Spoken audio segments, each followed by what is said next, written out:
Michael here. Thought I'd do a little Zelda theory concerning the very thing that's probably giving a lot of people a virtual aneurysm right now. The timeline, because of Tears of the Kingdom. Massive spoilers ahead for those who are unfamiliar. So, apparently somehow, during the events of Twilight Princess, Ocarina of Time, Twilight Princess on the adult child timeline, Wind Waker in the adults, I believe. I may have that backwards. And all the other pig Ganons in the downfall timeline. Ganondorf's been sleeping. No, he's been a mummy for like 10,000 years. And Ganondorf has shown no inclination of time travel. So I don't think these are like, this is Ganondorf who time traveled to the past in hopes of conquering Hyrule, I suppose. All the same. So, I have a theory. So first off, there are two main camps. One is really flippin' cheap, and then one is almost impossible to reconcile.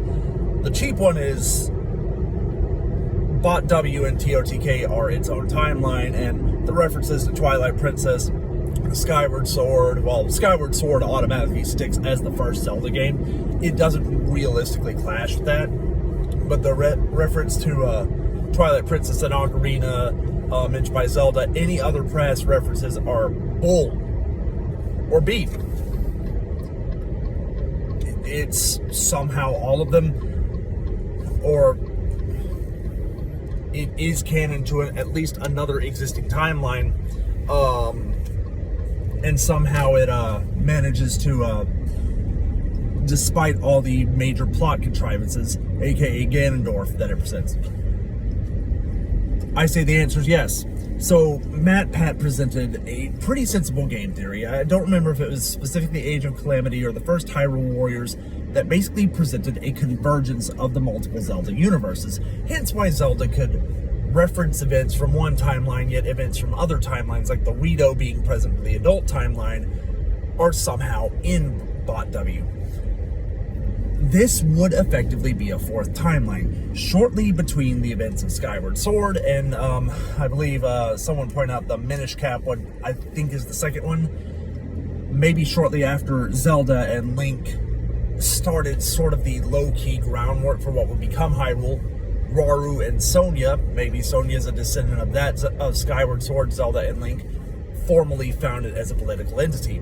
There's another YouTube video, and there's another YouTube video that kind of suggests this. I'll try to see if I can reference it in the comments, as well as the description. At this point, there would be two branching timelines, and Zelda time traveling is the key here. One where, because there's a cutscene where Rauru basically says, yeah, you weren't present around this time, so maybe things will change, which, one where Zelda doesn't time travel. Ganondorf is defeated in some other capacity, perhaps permanently. Maybe the Link of that time pops up and deals with the Gerudo King accordingly. This one is where Rauru seals him for 10,000 years. So I'm going to call it the quote-unquote Link is not necessary timeline.